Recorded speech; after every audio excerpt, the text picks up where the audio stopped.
नमस्कार दोस्तों, मैं हूं साहिल और आप देख रहे हैं ट्रूली अनबायस्ड की एक ब्रांड न्यू वीडियो। ये कोविड-19 का डर नहीं है, ये हम दिल्ली वालों का और दिल्ली के आसपास रहने वाले लोगों का नियर फ्यूचर। आने वाली हैं सर्दियां और अपने साथ लेकर आएंगी ढेर सारा एयर पोल्यूशन। अब सच्ची बताऊं तो पिछले 5-10 सालों में इस एयर पोल्यूशन ने दिल्ली वालों की पूरी प्रैक्टिस करवा दी कोरोना के लिए, मास्क पहना पहना कर। अब मैं दिल्ली की स्टेट गवर्नमेंट को उनके एफर्ट्स के लिए अप्रिशिएट करना चाहूंगा। एटलीस्ट पिछले 5-6 सालों में पॉल्यूशन के टाइम पे इनकी स्ट्रैटेजीज जैसे कि ऑड इवन या फिर क्रैकर्स पे, कंस्ट्रक्शन पे या फिर इनकमिंग ट्रक्स पे बैन लगाने से 25% तक का पॉल्यूशन कम हुआ है, ऐसा कहना है दिल्ली गवर्नमेंट का।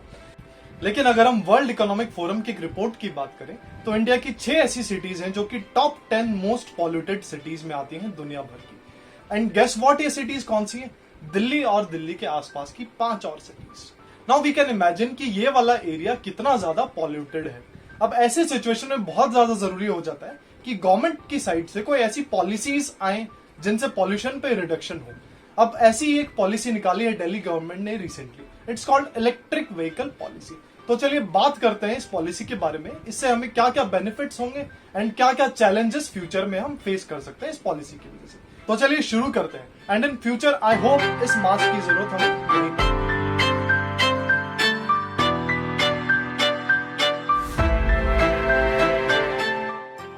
दोस्तों, इस पॉलिसी को निकालने के पीछे दिल्ली गवर्नमेंट के 2 सबसे बड़े कारण हैं। सबसे पहला, जो लॉकडाउन में कोरोना वायरस की वजह से इकोनॉमी में जो लॉसेस हुए थे उसको रिकवर करने के लिए, इकोनॉमी को बूस्ट देने के लिए। एंड सेकेंडली, जो दिल्ली या उसके आसपास पॉल्यूशन है, एयर पॉल्यूशन, उसको रिड्यूस करने के लिए पॉलिसी निकाली गई है। अब दिल्ली गवर्नमेंट का टारगेट ये है कि दिल्ली को ईवी कैपिटल ऑफ इंडिया बनाया जाए, जिसके लिए जरूरी है कि इलेक्ट्रिक व्हीकल्स को प्रमोट किया जाए एंड जितना ज्यादा हो सके डीजल एंड पेट्रोल से चलने वाले व्हीकल्स को रिड्यूस किया जाए, उनका नंबर कम किया जाए। अब इलेक्ट्रिक व्हीकल्स हमारे नॉर्मल पेट्रोल या डीजल वाले व्हीकल से ज्यादा महंगे हैं, तो उनको हर कोई अफोर्ड नहीं कर सकता। इसलिए दिल्ली गवर्नमेंट ने व्हीकल्स लेने के लिए, उनकी परचेज बढ़ाने के लिए उस पर इंसेंटिव्स देने का फैसला लिया है। अगर हम बात करें 2 व्हीलर्स की, तो उसकी बैटरी की कैपेसिटी के हिसाब से 5000 रुपीज पर किलोवाट आवर हमें इंसेंटिव मिलेगा। ये इंसेंटिव मैक्सिमम 30,000 रुपीज तक जा सकता है।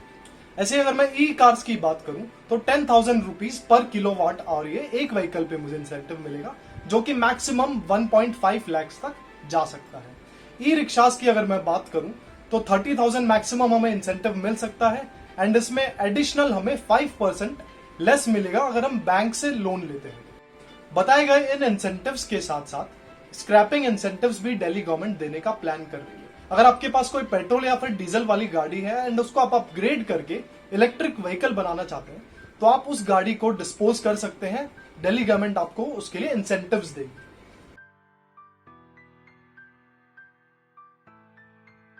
सेंट्रल गवर्नमेंट की भी एक ऐसी ही स्कीम थी जिसको बोला गया था फेम इंडिया फेज 2। इस स्कीम के अंडर भी इलेक्ट्रिक व्हीकल्स खरीदने पे इंसेंटिव्स दिए जाते थे। तो अगर कोई दिल्ली वासी इलेक्ट्रिक व्हीकल खरीदता है तो उसको दिल्ली गवर्नमेंट और सेंट्रल गवर्नमेंट दोनों की तरफ से इंसेंटिव्स दिए जाएंगे, तो काफी बेनिफिट है उसके लिए। अब 2 टाइप के इलेक्ट्रिक व्हीकल्स आते हैं। एक होता है जिसमें बैटरी को चार्ज किया जाता है एंड एक में बैटरी को चेंज किया जाता है, स्वैप किया जाता है। तो दोनों ही टाइप के व्हीकल्स के लिए दिल्ली गवर्नमेंट चार्जिंग स्टेशन बनाएगी। पहले साल में इनका टारगेट है कि अराउंड 200 चार्जिंग स्टेशन बनाए जाएं एंड फ्यूचर में हर 3 किलोमीटर के डिस्टेंस पे एक charging station at least available. And जितने भी इलेक्ट्रिक व्हीकल्स होंगे इनको ग्रीन कलर की नंबर प्लेट दी जाएगी। इलेक्ट्रिक व्हीकल्स में बैटरी का यूज अप टू 10 इयर्स तक किया जा सकता है एंड जब बैटरी खराब हो जाती है तो उसको डिस्पोज करने के लिए, उसको रिसाइकिल करने के लिए अलग से यूनिट्स बनाई जाएंगी, अलग से एक इकोसिस्टम बनाया जाएगा, जिससे कि एनवायरमेंट में कोई हार्म उस बैटरी की वजह से ना हो। इस पॉलिसी से काफी सारे लोगों को रोजगार मिलेगा, इकोनॉमी को बूस्ट मिलेगा और पॉल्यूशन भी रिड्यूस होने के पूरे चांसेस हैं। काफी सारे बड़े बड़े एंटरप्रेन्योर्स, काफी सारी कंपनीज ने दिल्ली गवर्नमेंट के इस फैसले को काफी सही बताया है।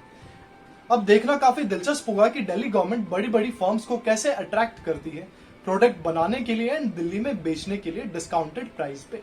इंडिया में काफी सारी और भी स्टेट्स हैं जो कि ईवी पॉलिसीज पे पहले से काम कर रही है, जैसे कि महाराष्ट्र, उत्तर प्रदेश, उत्तराखंड, आंध्र प्रदेश, कर्नाटक। तो उम्मीद ये है कि दिल्ली गवर्नमेंट ने ये पॉलिसी सारी स्टेट्स की पॉलिसीज को ध्यान में रखते हुए बनाया होगा एंड इससे काफी फायदा होगा दिल्ली वासियों को, पॉल्यूशन के हिसाब से भी और इकोनॉमी के हिसाब से भी। इंडियन मार्केट्स के लिए भले ही ये टेक्नोलॉजी काफी नई हो, लेकिन दुनिया भर में बहुत सारी ऐसी कंट्रीज हैं जिन्होंने इलेक्ट्रिक व्हीकल्स पॉलिसीज पे काम किया एंड उनको उससे काफी ज्यादा फायदा भी हुआ। उनमें सबसे ऊपर आती है नॉर्वे। नॉर्वे ने 2013 में अपने लिए टारगेट सेट किया था कि बाय 2018 50,000 व्हीकल्स उनके इलेक्ट्रिक व्हीकल्स होंगे एंड उन्होंने ये टारगेट सरप्राइजिंगली 2015 अप्रैल तक अचीव कर लिया था। जी हाँ, आधे समय में उन्होंने टारगेट अचीव भी कर लिया था एंड करंट डेट पे उनके 55% व्हीकल्स इलेक्ट्रिक व्हीकल्स हैं।